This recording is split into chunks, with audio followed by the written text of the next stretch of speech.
Reading and writing is all a part of literature. We use literature in our everyday lives, most importantly in education and employment. The encouraging aspects of reading can be adapted in a person that reads regularly are, but not limited to, sophisticated vocabulary, critical thinking skills, comprehension of text, increased empathy, creative thinking. Literature is an important tool as it gives an understanding that provides knowledge to the world from the past, present, and possible future. Literature provides the reader with critical thinking skills that provides the reader to evaluate and analyse the text.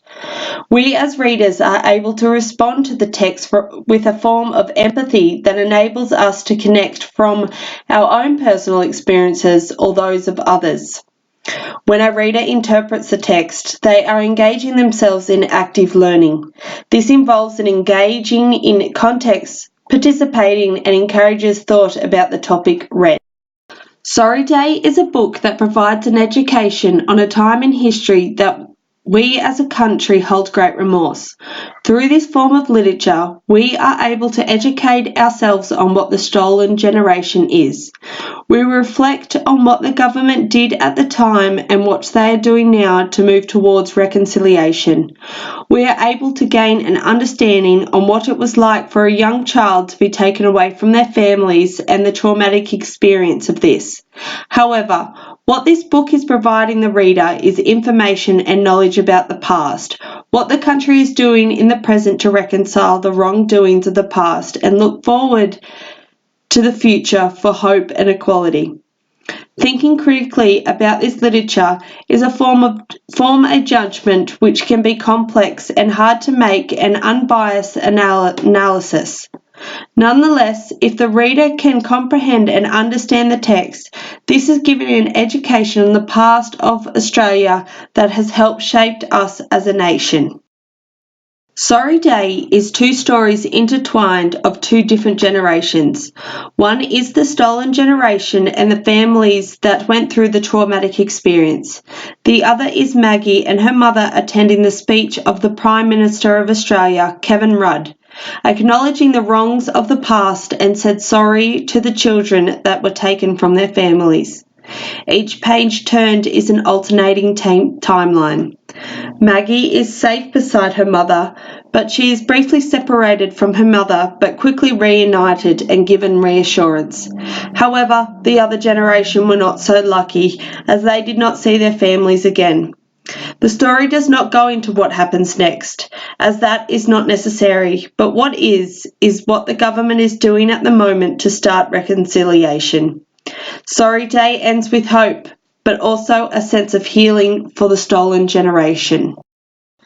Immediately as you open the book, you are greeted by an illustration of children from the stolen generation. This is confronting to the viewer as you look into the faces of the children. Secondly, you meet Maggie and her mother looking happily, safe and secure. This is a juxtaposition as you see their closeness and assume they are mother and daughter.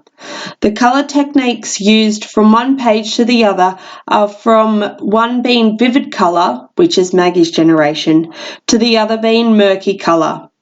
The vivid colour used with Maggie's generation indicates happiness and optimistic moods, which is a correct representation as the future is moving forward to reconciliation. The stolen generation is given a murky brown red tinge.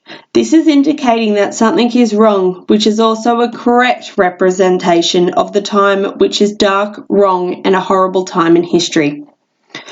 Watercolours are used for the illustration, which gives the book emotions and impressions. The main character in the book is Maggie. She is important as she is a representation of the present generation that no longer have to live in fear of being taken away from her mother or family. She is representing the world in which children are growing up in today, with safety and security from the government. The children in the stolen generation are described, but the entire tribe is involved. When the author writes, "Then a terrifying holler came from the camp.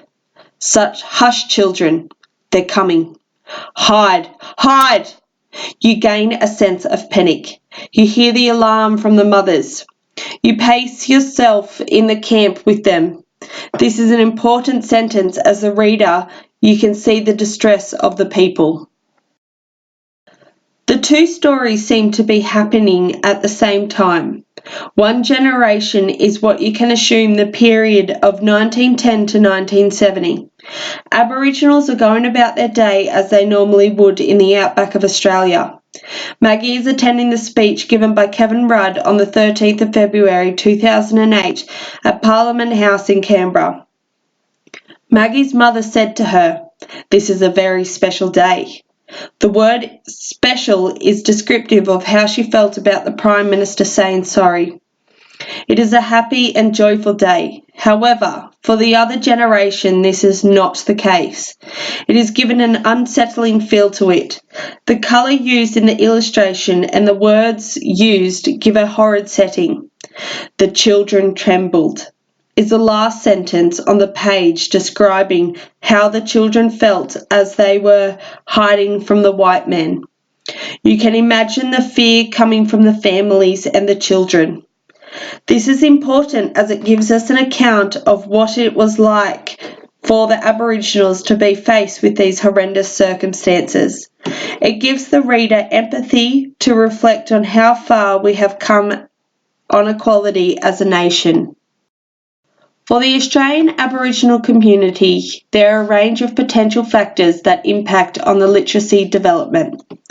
Socio-political factors. Eckermann 2010 describes the negative attitudes in society that have historically impacted the health and welfare of Aboriginal people. The negative effects of socio-political often results in the group to access education. Aboriginals are impacted by hereditary health factors. Australian Bureau of Statistics in 2008 state that Aboriginals suffer from poorer general health, shorter life expectancy and higher rates of disability. This affects them directly as an individual may not have the attendance and participation to education as a non-Aboriginal. Aboriginal children have the highest rates of middle ear infections in the world. World Health Organization 2000 state. This creates hearing loss and ear disease. Australian Bureau of Statistics 2008 found that parents of Aboriginal children have lower levels of literacy than other Australian parents. This impacts on the child as they may have a different practice at home which affects their literacy. The lack of consistency between home and school may impact on the child's learning and education. Early childhood education is not frequently accessed. ASEQA 2011 state that establishing relationships, interactions and involving themselves in services is crucial for learning and language development. Early childhood education and participation enables a child to be school ready, to interact with the teacher and to make valuable, strong relationships. This will encourage ongoing learning. However, having a cultural match with the educator and child can somewhat be difficult to find. With more Aboriginal presence, it can facilitate meaningful interactions resulting in verbal communication, said by Gould 2001.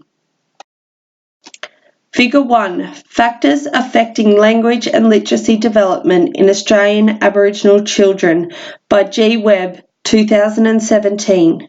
Journal of Early Childhood Research, Volume 16, page 7. Show the interrelated factors affecting Aboriginal children's academic success.